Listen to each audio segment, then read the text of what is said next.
Hello family, welcome back to our channel. ఇట్లా మీ బెజవాడ అమ్మాయి మీ Harshavardhan. So చూస్తున్నారు కదా గైస్, నేనైతే మంత్లీ ఫోటోషూట్స్ అయితే తీస్తున్నాను అనమాట మా అబ్బాయికి. మీరు పాస్ట్ నా వీడియోస్ అన్ని చూసినట్టయితే నేనైతే ప్రతి మంత్ మా అబ్బాయికి అయితే తీస్తూ ఉంటాను అనమాట. సో పోస్ట్ చేయడమే లేట్ అయిందనమాట. మీరు ఇక్కడ చూస్తున్నట్లయితే మా అబ్బాయి చూడటానికి క్యూట్గా కామ్గా ఉంటుంటాడు, కానీ అస్సలు కాదండి, అంత రివర్స్ అనమాట. ఆ ఫొటోస్ తీసే అంతసేపు కూడా నేమ్ బోర్డ్ని ఎట్లాగైనా లాగేయాలన్న ధ్యాసే తప్పితే ఇంకో ధ్యాస లేదనమాట మా అబ్బాయికి. నేను మా అబ్బాయికి కానీ అమ్మాయికి కానీ ఒకేలాగా ఫొటోస్ తీస్తానండి. ఎందుకంటే వాళ్ళు ఎప్పుడైనా నాకు ఇన్ని చేసావు దానికి అన్ని చేసావు అనే ఆలోచన రావద్దు అనమాట. ఎందుకంటే నేను డ్రెస్సెస్ తీసుకున్నా కానీ లేదా ఏదైనా ఫంక్షన్స్ వచ్చినా ఇద్దరికి ఒకటేలాగా తీసుకుంటాను అనమాట. అండ్ సో దట్ వాళ్ళకి ఏంటంటే మా మమ్మీ ఒక భేదత్వం చూస్తుంది, సో ఒకరిని ఎట్లా చూస్తుంది ఒకరిని ఎట్లా చూస్తుంది అనే ఆలోచన థాట్ ప్రాసెస్లో కూడా వాళ్ళకి ఉండొద్దు అని చెప్పేసి. ఒక్కొక్కరు అనుకోవచ్చు, మీరు ఇవన్నీ చేయడం అవసరమా, మామూలుగా ఫొటోస్ తీస్తే గుర్తుండవా ఏంది అనుకుంటారేమో.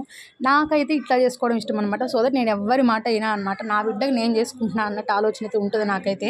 ఇక్కడ నా ఆలోచన ఎట్లా ఉంటుందంటే, నా బిడ్డకి నేను నా నుంచి 100% ఎఫర్ట్స్ అనేది పెట్టగలుగుతున్నానా లేదా, నా నుంచి వాళ్ళకి బెస్ట్ ఇవ్వగలుగుతున్నానా లేదా అనేది చూస్తాను అనమాట. సో నచ్చితే మన ఛానల్ సబ్స్క్రైబ్ చేయండి. బాయ్.